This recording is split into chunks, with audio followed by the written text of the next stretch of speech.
Hi, I'm Kentany Biffert and welcome to The Art of Fatherhood. Today we're going to talk about responsibility. Now, in the family, there's lots of situations and times that come up where we wonder whose responsibility is it to do this? There's a bunch of dishes left on the counter. Whose responsibility is it to clean it up? Those kind of things.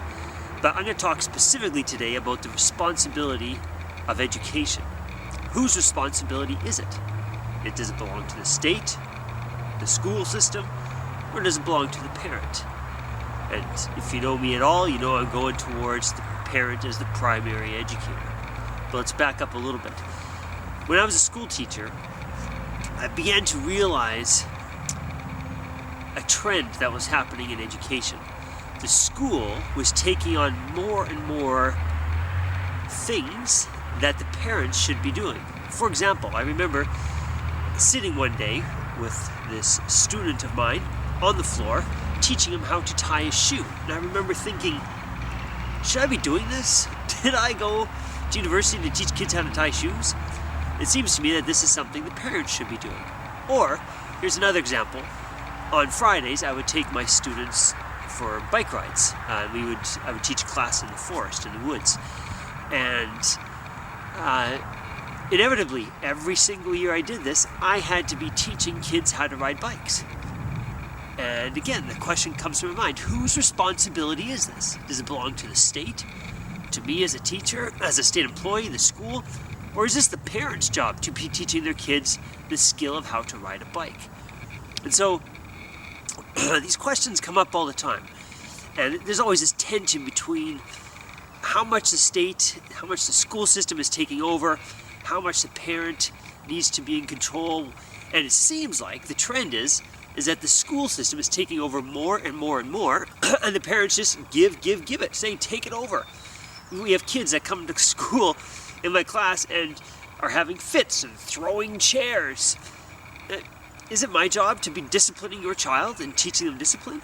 Or is this the parent's role? Right? It's the parent's role. It's obvious. The parent needs to be teaching the child discipline. It's not the school's role to be doing this. Well, there's some things that are a little bit more defined, especially by the Catholic Church.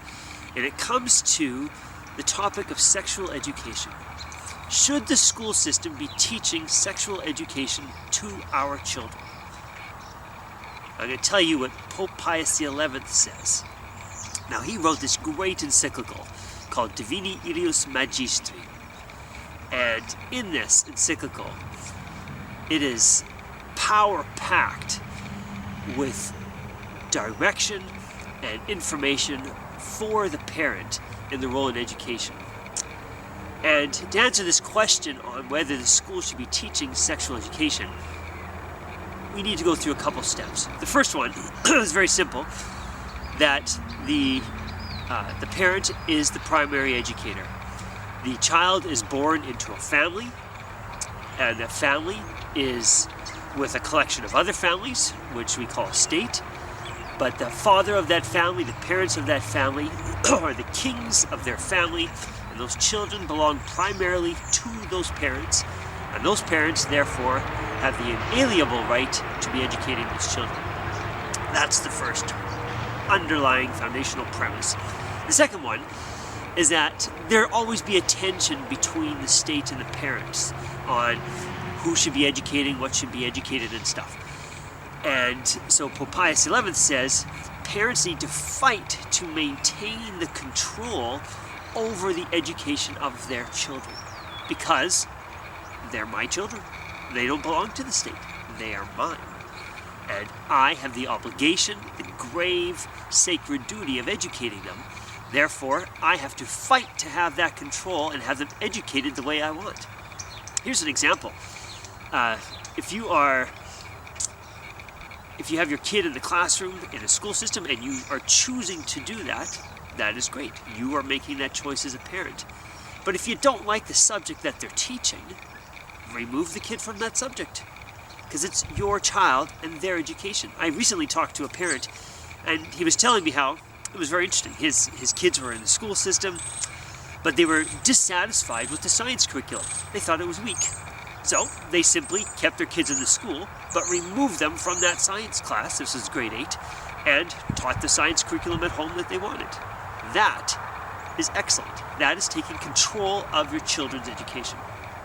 The third thing is that the topic of sexual education is a very delicate matter, but it's also very holy and sacred.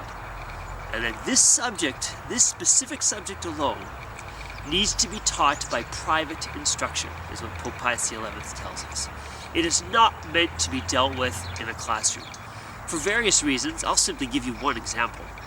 I was teaching sexual education at a grade 5 level, and I'm in the classroom, and we can only go so far in what we can tell about what the curriculum states for this grade, and intercourse was not in this curriculum for grade 5. However, one of the students in my class had an older brother who liked to talk a lot about the subject of sex and was making out with his girlfriend a lot, and so this boy had far more experiential knowledge than the rest of the kids in the class, and he was asking questions that he should not be asking at that age. And all these other kids in my class started going, well, what's he talking about? What is this? I've never heard of that before. What does he mean? And they were exposed to something they shouldn't have been exposed to yet, because we were dealing with a precious, sacred topic in a classroom setting. It shouldn't be happening. So, sexual education, he says, Pope Pius XI says, is a delicate matter, and we should be doing 3 things. We should be teaching it privately, and it should be done from the father to the son, from the mother to the daughter. And we should own this as parents and be very deliberate and careful to teach the sacredness of the conjugal act. The second thing he says is that it needs to be graduated.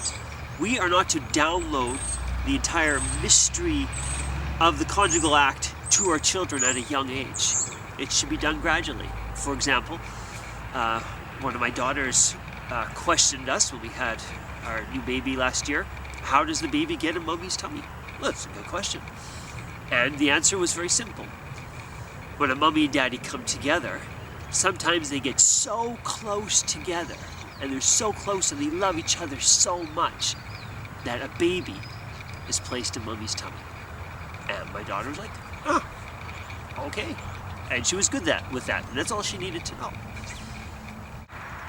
The third thing is that gender, masculinity and femininity need to be celebrated.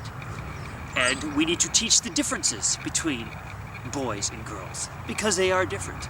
And we need to celebrate the differences by teaching boys as boys need to be taught, and teaching girls as girls need to be taught, because they learn differently. And they're different genders. So these 3 things Pope Pius XI lays out for us. That sexual education is supposed to be done privately, not in the classroom. That is to be gradual and some thought put into this from the parents. And that we are to celebrate our gender differences between masculinity and femininity. This is good stuff. So the question is, the challenge is, to you as parents, 1, are you in control of your kids' education? Do you know what they're being taught? Are they with the teachers that you want them to be with, if they're in the school system? If you're homeschooling them, are they getting the education that you want them to be getting? You are in control, and it is a sacred and grave obligation of yours, parents, as primary educators, for your children. And secondly, if your children are being taught sexual education in the classroom, in the school system, take them out. This is your job. Own it. Now, this can be intimidating, I know. So I'm going to give you a resource that my wife and I use. The Catholic Parent's Guide to Sex Education by Dr. Audrey Kelly. I will put this, the bibliography, I'll make it available for you. We find this quite a good book, but there's many resources out there to access. So, that's the challenge for you. If you've enjoyed this video and you want to learn more about fatherhood, please join me on my website at theartoffatherhood.ca. And remember, be always faithful to your God, to your church, and to your family. Semper Fidelis.